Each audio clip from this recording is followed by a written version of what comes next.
आज हम बात करेंगे एक ऐसी किताब की, एक ऐसी कहानी की जो दशकों बाद भी उतनी ही ताज़ा और ज़रूरी लगती है। जी हाँ, हम बात कर रहे हैं हार्पर ली के क्लासिक उपन्यास टू किल अ मॉकिंग बर्ड की। अब सवाल ये उठता है कि आखिर एक छोटे से शहर की ये 60 साल पुरानी कहानी आज भी पढ़ना इतना ज़रूरी क्यों है? मतलब ऐसा क्या है इसमें? इसका जवाब ना इसकी कहानी की गहरी परतों में छुपा हुआ है। तो कहानी में पूरी तरह डूबने से पहले चलिए जरा माहौल को समझ लेते हैं। सोचिए ये 1930 के दशक का अमेरिका है, ग्रेट डिप्रेशन का जमाना। जगह है अलबामा का एक छोटा सा काल्पनिक कस्बा मैकोम। हार्पर ली ने इस नॉवल को 1960 में पब्लिश किया और आते ही इसने लिटरेचर की दुनिया में सचमुच तहलका मचा दिया। इतना कि इसे 1961 में पुलित्जर प्राइज भी मिला। इस नॉवल का जो स्टाइल है ना वो बहुत दिलचस्प है। इसे सदर्न गॉथिक जॉनर का माना जाता है। अब ये क्या है? इसका मतलब है कि अमेरिकन साउथ के जो छोटे छोटे शान से दिखने वाले शहर हैं, उनके अंदर जो गहरे राज, डर और प्रेजुडिस यानी पूर्वाग्रह छिपे होते हैं, उनको एक मिस्टीरियस रहस्यमयी अंदाज में बाहर लाना। और साथ ही ये एक बिल्डुंग्सरोमन भी है। हाँ, ये एक बड़ा फैंसी सा शब्द है, पर इसका मतलब बहुत सीधा सा है, एक बड़े होने की कहानी। हम इसमें किरदारों को उनके बचपन की मासूमियत से निकलकर दुनिया की कड़वी सच्चाइयों का सामना करते हुए देखते हैं। ये एक सफर है उनका। तो चलिए अब कहानी के पहले हिस्से में चलते हैं। ये वो हिस्सा है जो पूरी तरह से बच्चों की नज़रों से देखा और महसूस किया गया है। तो कहानी की नरेटर हैं 6 साल की स्काउट फिंच, एक कमाल की लड़की, बहुत तेज, थोड़ी टॉमबॉय जैसी और जिसकी दुनिया सवालों और शरारतों से भरी हुई है। उसका साथ देते हैं उसका बड़ा भाई जेम और उनका एक दोस्त है डिल, जो हर गर्मी अपनी कल्पनाओं की एक पूरी की पूरी पोटली लेकर आता है। इन तीनों की दुनिया बस गर्मियों की छुट्टियां, खेलकूद और पड़ोस के रहस्यों के इर्द गिर्द घूमती है। और देखिए, हर मोहल्ले की तरह यहाँ भी एक ऐसा घर है जिसके पास से गुजरते हुए बच्चे अपनी सांस रोक लेते हैं। ये है रेडली हाउस। यहाँ रहता है आर्थर बू रैडली, एक ऐसा इंसान जिसे सालों से किसी ने नहीं देखा, और उसके बारे में ना पूरे कस्बे में बस डरावनी कहानियां ही सुनने को मिलती हैं। बच्चों के लिए तो बू रैडली किसी भूत से कम नहीं था। लेकिन फिर कुछ अजीब होना शुरू होता है। पास के एक पेड़ के खोखले में बच्चों को छोटे छोटे तोहफे मिलने लगते हैं। फिर एक रात जेम हिम्मत करके रैडली के घर में झांकने की कोशिश करता है और भागते हुए उसकी पैंट वहीं छूट जाती है।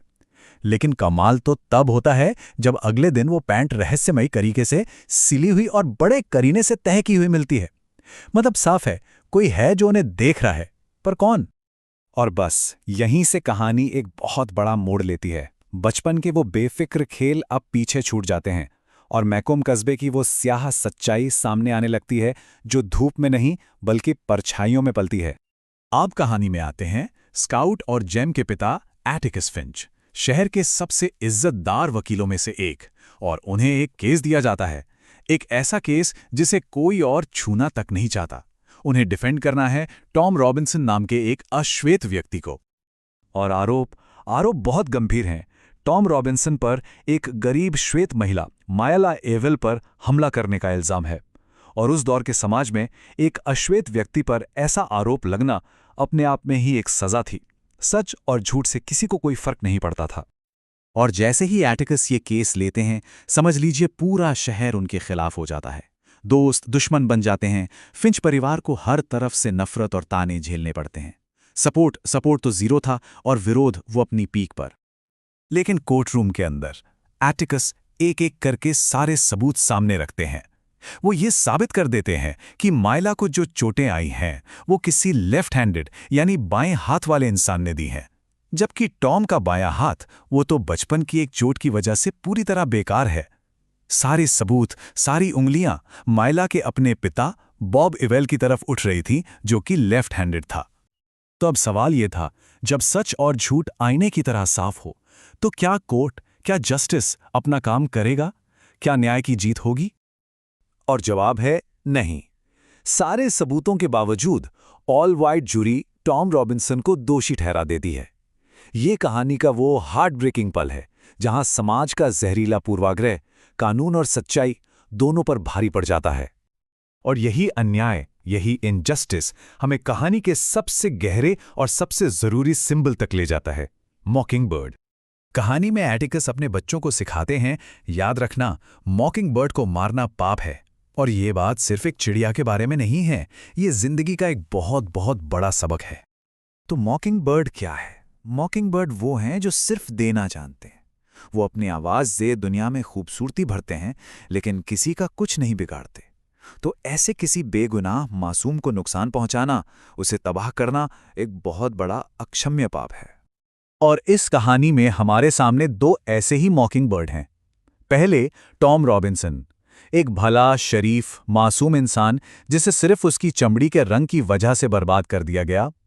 और दूसरे हैं बू रैडली, वो इंसान जिसे समाज ने अपनी झूठी अफवाहों से एक राक्षस बना दिया था, जबकि असल में वो किसी को भी कोई नुकसान नहीं पहुंचाता।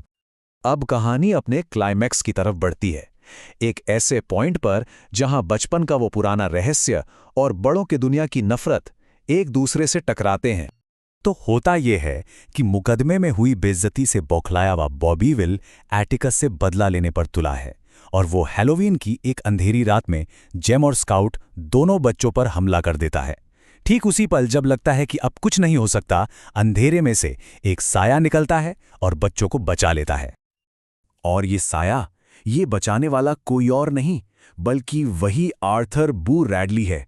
जी हां, वही रहस्यमयी पड़ोसी जिसे बच्चे हमेशा एक मॉन्स्टर समझते थे, असल में एक फरिश्ता बनकर उनकी जान बचाता है। और उस रात स्काउट को आखिरकार अपने पिता की सिखाई हुई सबसे बड़ी बात समझ आ जाती है। जब वो बू रैडली के घर के पोर्च पर खड़ी होकर दुनिया को उसकी नज़रों से देखती है, तो उसे पहली बार एम्पैथी यानी सहानुभूति का असली मतलब समझ में आता है।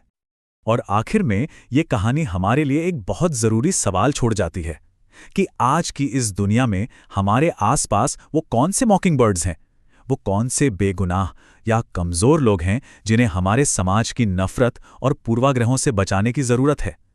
ये एक ऐसा सवाल है जिसका जवाब शायद हम सभी को अपने अंदर खोजना होगा।